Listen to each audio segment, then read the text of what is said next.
25 अगस्त 2022 को मुंबई के अंधेरी में रहने वाली 15 वर्षीय वंशिता राठौर अपने घर से स्कूल जाने की बात कहकर निकली थी। लेकिन जब वंशिता शाम होने तक भी घर वापस नहीं लौटी तो उसके घर वाले परेशान हो गए। इसके बाद घबराए माता पिता ने वंशिता को आसपास के इलाके में भी तलाश किया, लेकिन फिर भी उसका कुछ पता नहीं चला और आखिर थक हार कर उन्होंने पुलिस स्टेशन जाकर लड़की के लापता होने की रिपोर्ट दर्ज कराई। उनकी दी गई तहरीर के आधार पर अंधेरी पुलिस ने अपहरण का केस दर्ज कर लिया। अपहरण का केस इसलिए दर्ज किया गया था क्योंकि लापता लड़की नाबालिग थी। और फिर 26 अगस्त को यानी एक दिन बाद नया गांव के लोगों की नजर रेलवे स्टेशन के करीब झाड़ियों में एक सूटकेस पर पड़ी। वो सूटकेस जिस तरह से उस जगह पर पड़ा हुआ था उसे देखने से ही लग रहा था कि शायद इसमें कुछ तो गलत है। और जब उन्होंने थोड़ा पास जाकर देखा तो उन्हें सूटकेस से दुर्गंध आने लगी। इसके बाद वहां पर मौजूद लोगों ने तुरंत नया गांव रेलवे पुलिस को सूचना दी। क्योंकि ये मामला हत्या का था, इसलिए नया गांव रेलवे पुलिस ने तुरंत फोन करके अंधेरी पुलिस को इसकी सूचना दे दी। इसके बाद पुलिस ने मौके पर पहुंचकर सूटकेस के अंदर से एक लाश, एक स्कूल ड्रेस और एक कंबल अपने कब्जे में ले लिया।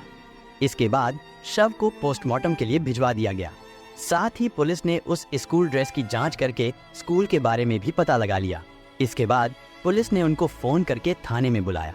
जिस लड़की के घर वालों ने 25 तारीख को अपनी बेटी की गुमशुदगी की रिपोर्ट लिखाई थी, पुलिस ने उन्हें बताया कि हमें एक लड़की की लाश मिली है, इसलिए आप यहाँ आकर इस लाश की शिनाख्त कर लीजिए कि कहीं ये आपकी बेटी की लाश तो नहीं है। इसके बाद वंशिता के घर वाले दिल को कड़ा करके पुलिस के पास पहुंचे। वहां से उन्हें पोस्टमार्टम हाउस ले जाया गया। उन्होंने देखते ही पहचान लिया था कि ये उनकी 15 साल की बेटी वंशिता की ही लाश है, जो एक दिन पहले स्कूल जाने के लिए घर से निकली थी। वंशिता के माता पिता का रो रो कर बुरा हाल था। पुलिस ने उनको तसल्ली दी और उनसे कहा कि आपकी बेटी को तो हम वापस नहीं ला सकते, लेकिन हम उसके कातिलों को बहुत जल्दी पकड़ लेंगे। इसके बाद पुलिस ने उनसे पूछा कि क्या आपको किसी पर शक है जिसने आपकी बेटी की हत्या की हो, या आपकी किसी से कोई दुश्मनी तो नहीं थी। जैसे ही पुलिस ने उनसे ये सवाल पूछा तो घर वालों ने तुरंत जवाब दिया कि हाँ, हमें एक लड़के पर शक है, क्योंकि वो लड़का हमारी बेटी को परेशान करता था और हमें शक ही नहीं बल्कि पूरा यकीन है कि उसी ने वंशिता की हत्या की होगी, क्योंकि कुछ दिन पहले उन्होंने उस लड़के को बहुत डांटा फटकारा था और उसे चेतावनी भी दी थी कि अगर कभी उसने हमारी बेटी से दोबारा मिलने की कोशिश की तो तुम्हारे लिए अच्छा नहीं होगा। इसलिए हो सकता है उस लड़के ने ही वंशिता की हत्या की होगी। उन्होंने पुलिस को बताया कि उस लड़के का नाम संतोष मकवाना है। साथ ही लड़की के घर वालों ने पुलिस को संतोष का मोबाइल नंबर भी दे दिया और उसके घर का एड्रेस भी बता दिया था। इसके बाद पुलिस ने संतोष मकवाना के बारे में और ज्यादा जानकारी जुटाने की कोशिश की। साथ ही पुलिस की एक टीम ने संतोष मकवाना के घर पर छापा मारा, लेकिन संतोष वहां पर नहीं था और जो नंबर वंशिता के घर वालों ने पुलिस को बताया था वो नंबर भी स्विच ऑफ आ रहा था। ये तो जाहिर सी बात है, जो सस्पेक्ट है वो बचने के लिए अपना मोबाइल तो स्विच ऑफ ही रखेगा। और पुलिस के लिए ये एक बड़ा झटका था, क्योंकि पुलिस को ये समझ में नहीं आ रहा था कि जब उसका मोबाइल भी स्विच ऑफ है तो ऐसे में संतोष को कैसे पकड़ा जाए और कैसे उस तक पहुंचा जाए। यानी अब मुंबई पुलिस के सामने एक बहुत बड़ा चैलेंज था। इसके बाद पुलिस ने उस मोबाइल नंबर को सर्विलांस पर लगा दिया, ताकि अगर वो मोबाइल किसी समय किसी भी जगह पर ऑन हो तो उसके बारे में पुलिस को तुरंत जानकारी मिल जाए। और फिर पुलिस के इस प्रयास का परिणाम बहुत जल्दी सामने आ गया। 27 अगस्त को पुलिस ने देखा कि संतोष का मोबाइल केवल 10 सेकंड के लिए ऑन हुआ था। जैसे ही पुलिस को पता चला कि मोबाइल ऑन हुआ है तो पुलिस ने तुरंत ये पता लगाया कि ये मोबाइल फोन किस जगह ऑन हुआ था। लेकिन जब पुलिस ने सर्विस प्रोवाइडर से और दूसरे रिसोर्सेज से पता किया कि ये फ़ोन नंबर कहाँ पर ऑन हुआ है, तो उन्होंने बताया कि ये फ़ोन मुंबई में नहीं बल्कि गुजरात की राजधानी अहमदाबाद में है। इसके बाद ये पता लगाया गया कि अहमदाबाद में किस जगह है और उसके टावर की लोकेशन क्या है। पुलिस को पता चला कि अहमदाबाद में रेलवे स्टेशन का जो टावर है, उस टावर से ये मोबाइल फ़ोन मात्र 10 सेकंड के लिए कनेक्ट हुआ था और फिर स्विच ऑफ हो गया था। लेकिन जब ये फ़ोन ऑन हुआ था तो वो 5:20 का समय था। अब पुलिस को लगने लगा था कि हो सकता है संतोष मकवाना और विशाल ये दोनों किसी ट्रेन में बैठकर मुंबई से अहमदाबाद पहुंचे हों और अहमदाबाद में ही उतरकर कहीं छिपने की कोशिश कर रहे हों। इसके बाद नया गांव पुलिस ने अहमदाबाद पुलिस से संपर्क किया। इसके बाद अहमदाबाद पुलिस ने रेलवे स्टेशन और उसके आसपास जितने भी सीसीटीवी कैमरे थे, यानी होटल, लॉज तथा रास्तों पर, पुलिस ने उन सभी को चेक करना शुरू किया। लेकिन आपको ये जानकर हैरानी होगी कि इतनी मेहनत और मशक्कत करने के बावजूद भी पुलिस को गुजरात में अहमदाबाद रेलवे स्टेशन के आसपास किसी भी सीसीटीवी में वो दोनों लड़के नजर नहीं आए। ना तो वो ट्रेन से उतरते हुए दिखे थे, ना कहीं बाहर जाते हुए दिखाई दिए थे, और ना ही किसी लॉज में, ना रेस्टोरेंट या होटल में, यानी कहीं पर भी किसी सीसीटीवी फुटेज में वो लड़के पुलिस को नजर नहीं आए थे। अब पुलिस के लिए उन्हें पकड़ना बहुत बड़ा चैलेंज बन गया था, क्योंकि पुलिस को ये समझ में नहीं आ रहा था कि अगर ये लोग गुजरात गए थे तो फिर गुजरात में कहाँ गायब हो गए थे। खैर, पुलिस भी पूरी मेहनत और ईमानदारी से जांच कर रही थी। जांच करते हुए पुलिस इस नतीजे पर पहुंची कि उस समय वसई से एक ट्रेन अहमदाबाद से होते हुए राजस्थान की ओर जाती है। वो ट्रेन बेंगलुरु कर्नाटक से चलती है, इसीलिए हो सकता है वो दोनों लड़के उसी ट्रेन में सवार होकर गुजरात से होते हुए राजस्थान की ओर निकल गए हों, क्योंकि सुबह जब संतोष का मोबाइल फोन 10 सेकंड के लिए स्विच ऑन हुआ था, वो समय उस ट्रेन के अहमदाबाद में रुकने का समय था। और अब पुलिस समझ गई थी कि वो दोनों लड़के प्लेटफॉर्म पर नहीं थे, बल्कि वो दोनों ट्रेन में ही बैठे थे जो बेंगलुरु से वसई होते हुए राजस्थान की ओर जा रही थी। जब ये ट्रेन कुछ देर के लिए अहमदाबाद में रुकी थी तो इत्तेफाक से उसी समय संतोष का मोबाइल फोन 10 सेकंड के लिए ऑन हो गया था। इसके बाद पुलिस ने वसई से लेकर गुजरात से राजस्थान की ओर जहां तक वो ट्रेन जाती है उस पूरे रूट की चेकिंग करनी शुरू की। पुलिस ने जब वसई रेलवे स्टेशन के कैमरा को खंगाला तो उन्हें वहां से एक महत्वपूर्ण जानकारी मिली।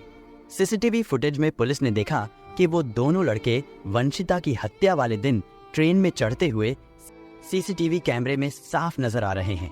संतोष और विशाल इंजन के पिछले वाले डब्बे में चढ़े थे। और अब पुलिस को इस जांच में एक महत्वपूर्ण सुराग मिल चुका था, जिसमें पुलिस को ये पता चल गया था कि वो दोनों कौन सी ट्रेन में और किस डब्बे में सवार हुए थे। नया गांव पुलिस ने ये सारी जानकारी अहमदाबाद और उसके आगे जितने भी रेलवे स्टेशन थे उन सभी रेलवे स्टेशनों की पुलिस को दे दी और उनसे कहा कि आप लोग सीसीटीवी फुटेज चेक कीजिए, हो सकता है उनमें से कोई लड़का आपको नजर आ जाए। उस इलाके में जितने भी रेलवे स्टेशन थे पुलिस वहां के सीसीटीवी कैमरा को चेक करती रही, लेकिन काफी कोशिश करने के बावजूद भी कोई फायदा नहीं हुआ। फिर मुंबई पुलिस ने सोचा कि आखिर ये दोनों लड़के अहमदाबाद गुजरात से राजस्थान की तरफ क्यों गए हैं, ये किसी और दिशा में क्यों नहीं गए। जब पुलिस ने इस एंगल से जांच की तो पुलिस को पता चला कि संतोष मकवाना, यानी जिस पर हत्या का आरोप है, उसकी दादी अहमदाबाद से 146 किलोमीटर दूर पालनपुर में रहती है। पुलिस को जब ये जानकारी मिली तो पुलिस को यकीन हो गया था कि हो ना हो वो दोनों पालनपुर रेलवे स्टेशन पर ही उतरे होंगे। इसके बाद पुलिस ने पालनपुर रेलवे पुलिस से संपर्क किया। मुंबई पुलिस ने उनसे कहा कि आप एक बार सीसीटीवी फुटेज चेक कीजिए और अगर वो दोनों लड़के आपको नजर आ जाएं तो इसकी जानकारी हमें दे।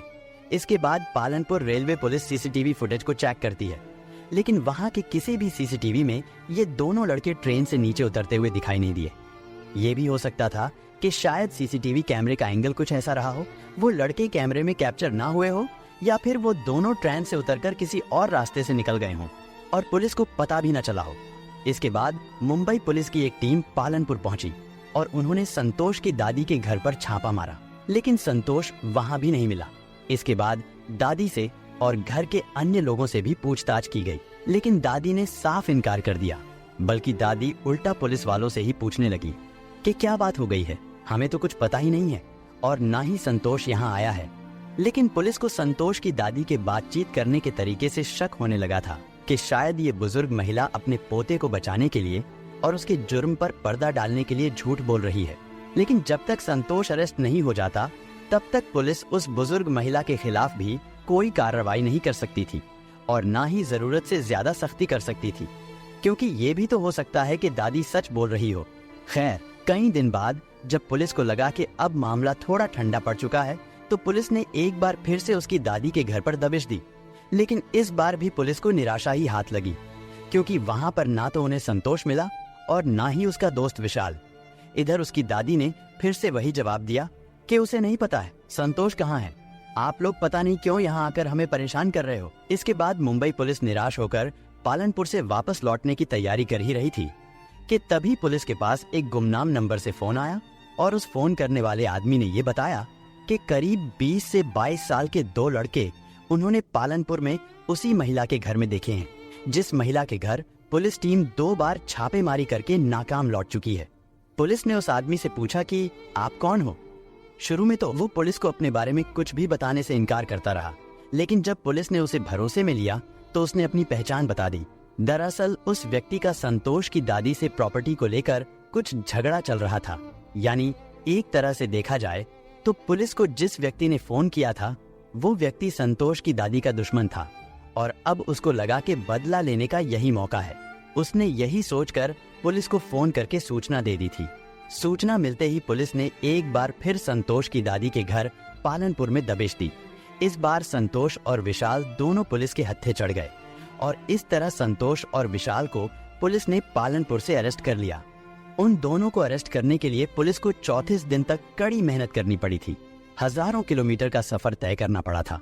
इसके बाद पुलिस ने उन दोनों को मुंबई लाकर उनसे कड़ाई से पूछताछ की तो वो दोनों जल्दी ही टूट गए।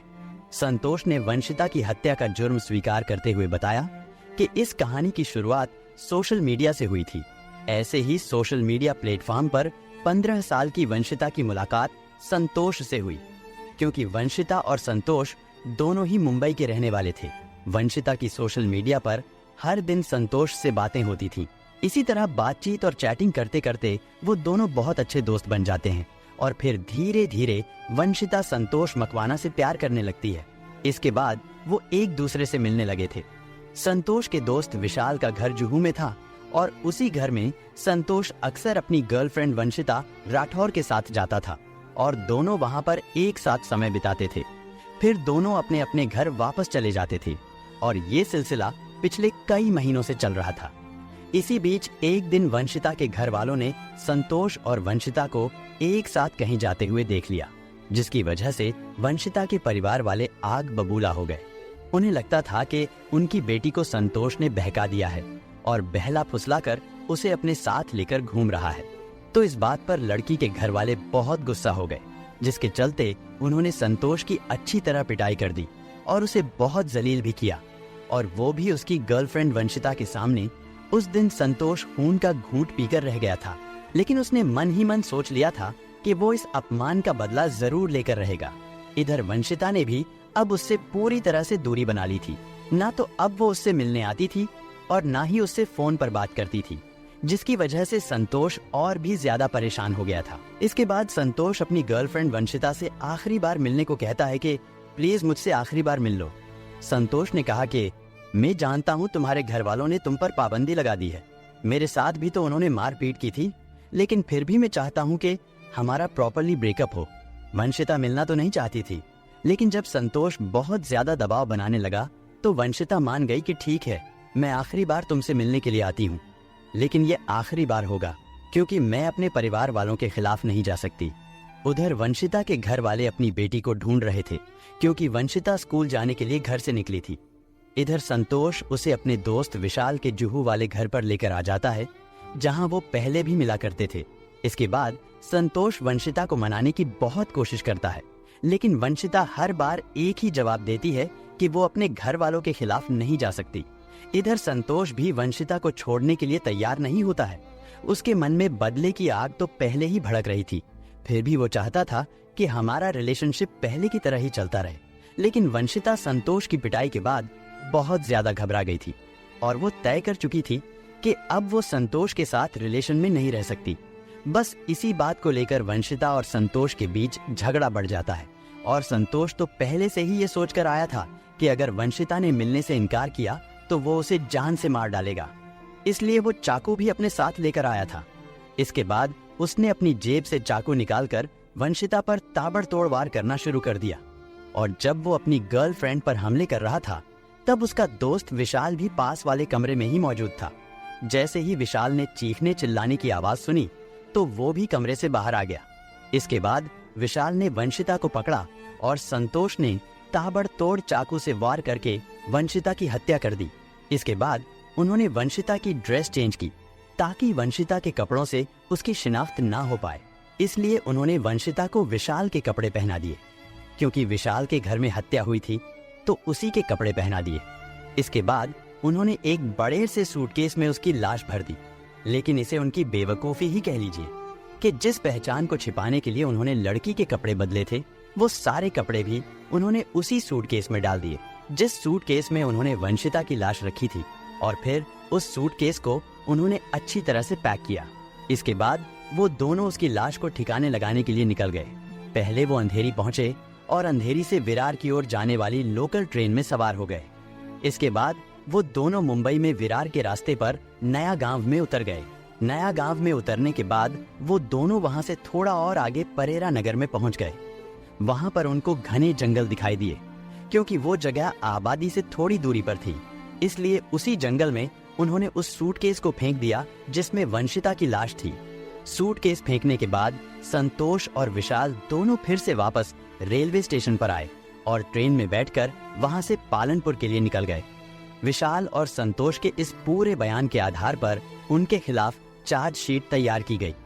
इसके बाद उन्हें कोर्ट में पेश किया गया, जहां से उन्हें जेल भेज दिया गया। हालांकि ये केस अभी भी कोर्ट में चल रहा है और दोनों आरोपियों को कोर्ट द्वारा कड़ी से कड़ी सजा जरूर दी जाएगी। दोस्तों, इस घटना को सुनाने का उद्देश्य किसी का दिल दुखाना नहीं है, किसी को परेशान करना नहीं, बल्कि आपको जागरूक करना है, आपको सचेत करना है। दोस्तों, इस पूरी घटना के बारे में आपकी क्या राय है, कमेंट बॉक्स में जरूर बताएं। और अगर हमारी मेहनत पसंद आई हो तो इस वीडियो को लाइक करते हुए शेयर भी करें। अगर आपने अब तक चैनल को सब्सक्राइब नहीं किया है तो हमारे चैनल को सब्सक्राइब कर